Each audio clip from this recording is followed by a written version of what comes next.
The Twilight Zone reboot is back, and this time they've taken the approach of releasing all of the episodes at once, instead of going for a weekly release. With 10 new episodes comes 10 new videos, each with a review of each of the new stories that we've been given.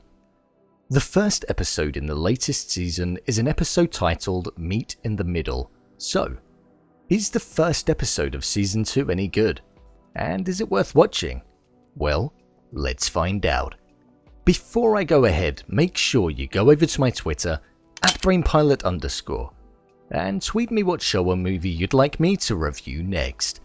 So without further ado, I'm BrainPilot, and here is a review of the Twilight Zone Season 2, Meet in the Middle.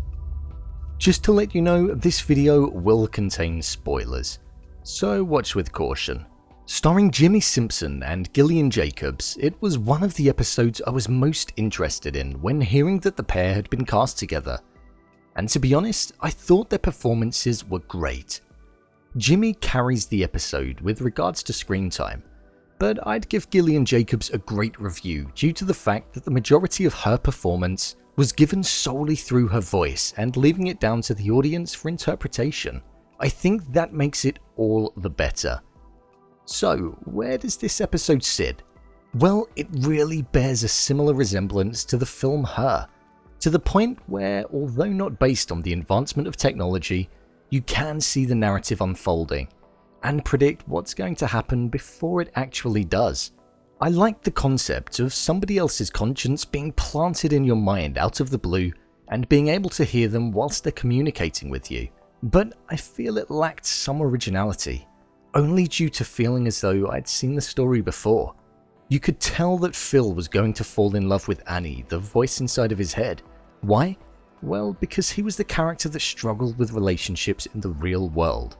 He was going through a difficult time and found some common ground with her, in his mind at least. I felt like you knew there was going to be a point where she was going to cut it off, and you'd see the deterioration of the character Phil. For me, for the majority of the runtime, it just felt a little too predictable. However, in saying this, there were elements of the episode that did actually get me, and I didn't think would happen, such as the pair actually going to meet, and for Annie to turn out to be a real person. I did think that it was all going to have been made up, and been a fantasy about an ex-girlfriend or a celebrity that he was obsessed with. So when it did turn out to be a real person, I was surprised, so I give the show that.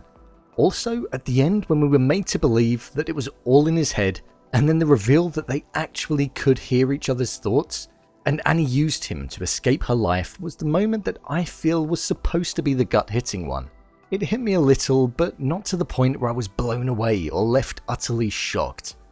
They tried the double bluff, but it didn't quite land. Simpson and Jacobs were the perfect casting for the roles, and I really feel that Jimmi Simpson as Phil allowed you to feel all of the emotions that he wanted you to, from love, obsession, anger, frustration, loneliness, regret, and sorrow.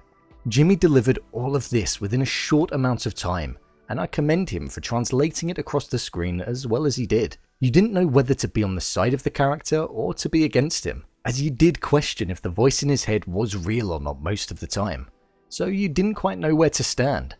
I loved the fact that the majority of it was inside his mind and there was barely any dialogue in real time. It made an entertaining and interesting watch when you sit back and observe. It makes you question what's actually going on in other people's minds.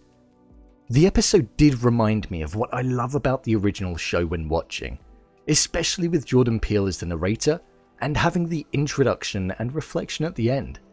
The show was shot in a way that was beautiful and easy to watch. The grey hues, close-ups, and blue accents really did allow you to feel the claustrophobic, intimate setting that the episode wanted to convey.